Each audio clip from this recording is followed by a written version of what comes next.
आता आपण समजून घेऊया आता आपण समजून घेऊया हॉर्मोन्सला स्टेप बाय स्टेप.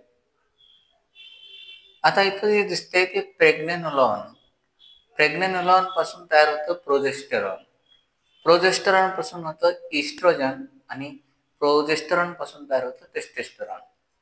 ह्या प्रत्येक हॉर्मोन्सचा काय रोल आहे? प्रेग्नेनोलॉन काय करतो, प्रोजेस्टेरॉन काय करतो, इस्ट्रोजन काय करतो, टेस्टोस्टेरॉन काय करतो, हे आपण समजून घेऊ आणि त्यांची डिपेंडन्सी पण समजून घेऊ. ठीक आहे. आता हे हॉर्मोन जे तयार व्हायलेत हे मुळात कशापासून तयार व्हायलेत हे पण लक्षात घ्या, कारण ज्यांनी डाएट ट्राय केलेला आहे ना त्यांच्यासाठी हे फार महत्वाचा विषय आहे.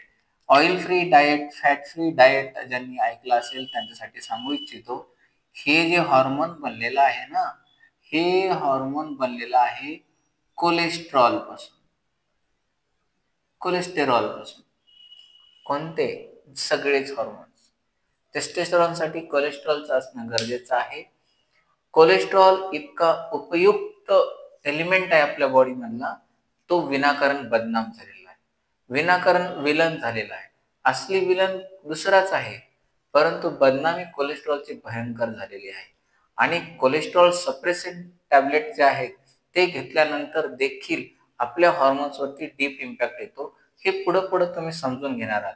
कोलेस्ट्रॉल पासून काय तयार होतंय इन शॉर्ट मध्ये लक्षात घेतला तर कोलेस्ट्रॉल पासून हे जे हॉर्मोन्स बनत आहेत ना, कोणते हॉर्मोन्स? यांना म्हणतात सेक्स हॉर्मोन्स. सेक्स हॉर्मोन्स तयार होत आहेत. म्हणजे स्त्री आणि पुरुषांसाठी आवश्यक असणारे हॉर्मोन्स हे कोलेस्ट्रॉल पासून तयार होतात. आणि कोलेस्ट्रॉल काय आहे तुमचा? कोलेस्ट्रॉल आहे फॅट. आणि आपण फॅट खराब असतं असं आपण समजून घेत आलेलं आहे. हे चुकीचं आहे. हे पण गैरसमज तुमचे दूर होतील. कोलेस्ट्रॉल पासून सेक्स हॉर्मोन्स तयार होतात. त्याच्यामध्ये प्रेग्नेनोलॉन, नंतर प्रोजेस्टेरॉन, इस्ट्रोजन आणि टेस्टोस्टेरॉन.